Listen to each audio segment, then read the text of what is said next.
Highland Towers is a 12-story apartment with three blocks, where one of its blocks, namely Block 1, collapsed, leading to the deaths of 48 people.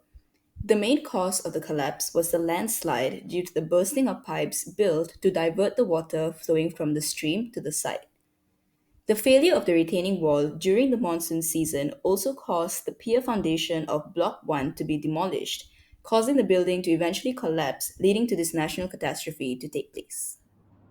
On 15 October 1994, six residents filed the lawsuit against the developers of Highland Tower and eight other related parties. The defendants that we will be focusing on are Defendant 1 consultant engineer and Defendant 3 civil engineer. In December 1993, a continuous heavy rainfall that caused the soil to become muddy, which led to the landslide to occur. The weak retaining walls failed, and the mud gradually pushed the foundation of Block 1 forward, which was the root of its collapse. Though Defendant 3, the civil engineer, was responsible for the design and supervision of the construction of two retaining walls, but neglected the maintenance and durability of the retaining walls. Furthermore, the gradient of the hill was visibly much steeper than it was claimed, and the hill was especially near the apartment blocks. Defendant 3 has failed to reasonably foresee a landslide from happening as an engineer.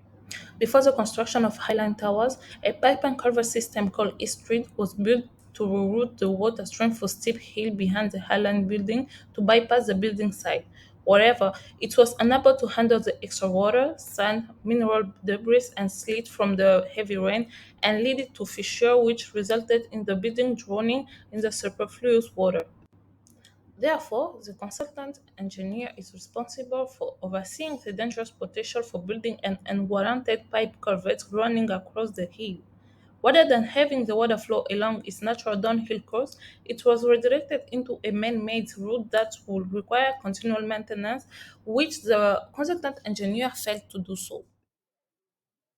The civil engineer in charge of the construction of the retaining walls should have carried out regular inspection of the walls, should have identified any low spots that settled and after the heavy rains and required refilling.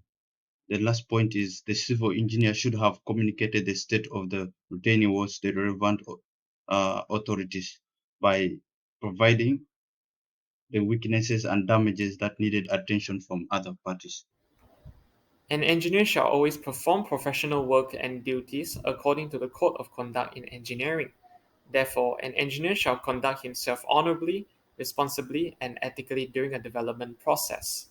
On the other hand, an engineer shall conduct essential discussions and meetings with other fellow crew members to address certain emergency matters as soon as possible to prevent unwanted troubles.